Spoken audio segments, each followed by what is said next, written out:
Hey everyone, today I'm going to be talking about a project I did for my programming class this quarter. So the assignment was sort of open-ended. We just needed to use some data from IMDb to do two things. First, create a network of top people in Hollywood showing who worked with who, and second, see if parts of the data could be used to predict how highly a particular movie would be rated online. I'm not gonna lie, I'm a huge nerd, so I decided to narrow down my focus to my favorite movie genre, sci-fi. Before I started though, I had to decide which films to base my project on since the original dataset is huge. Ignoring the TV shows, documentaries, and stuff like that, there were about 500,000 movies total. So I selected only films in the sci-fi genre, which brought the movie count to just under 10,000, which is pretty good, but I only wanted the quote-unquote good and popular films, so I chose to drop any that either had fewer than 20,000 user reviews or under a 6 out of 10 star average score, which was pretty effective. This brought the number down to like 300 movies, many of which I had seen or heard of before. Okay, now that I got some neat sci-fi movies to work with, I just needed to figure out all the people behind them.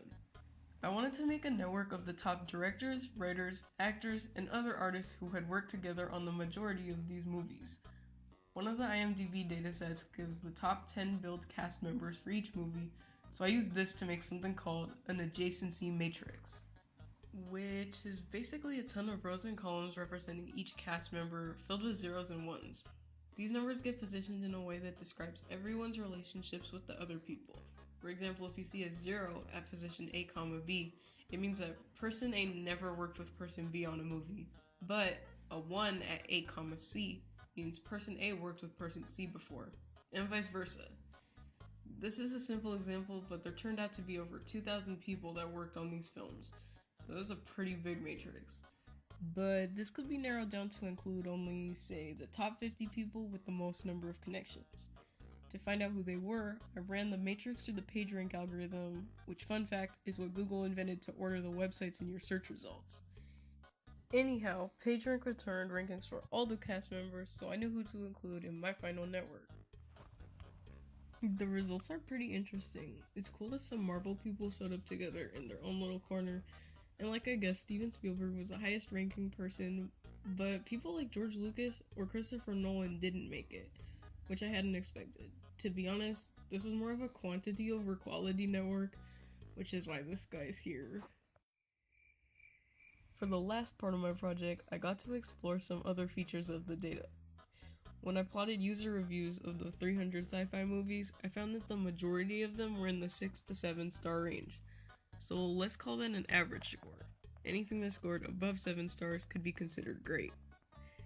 It turns out for some numbers, like the release year and amount of user reviews, they correlated pretty well with the score that a movie had on IMDb.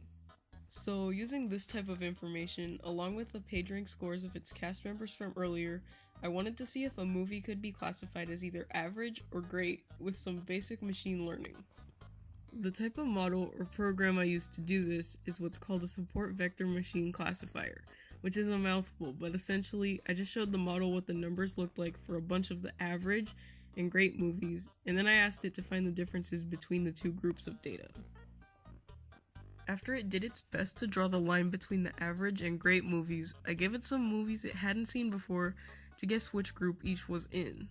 Then I compared the guesses to the groups the movies really belonged to.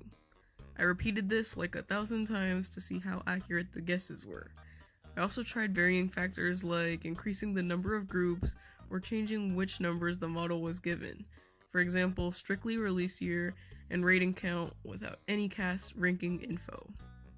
It turns out the predictions were most accurate at around 70% when the model was given all the numbers and asked to classify movies into the two groups as opposed to 3 more specific ones.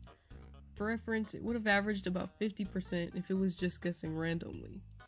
Keep in mind though, this wasn't anything serious since an actual successful movie formula would need to take stuff like budget and advertising into account, but these aren't included in the IMDb datasets. But it was pretty cool to have found that things like the year a movie came out, the number of reviews it had, and the people who were in it correlated a little bit with its online score. Okay, so that was my project. If you're interested, this was all done using Python, and here is a link where you can see all the code online. It's a long program though, so I left lots of comments breaking down every step. Thanks for watching.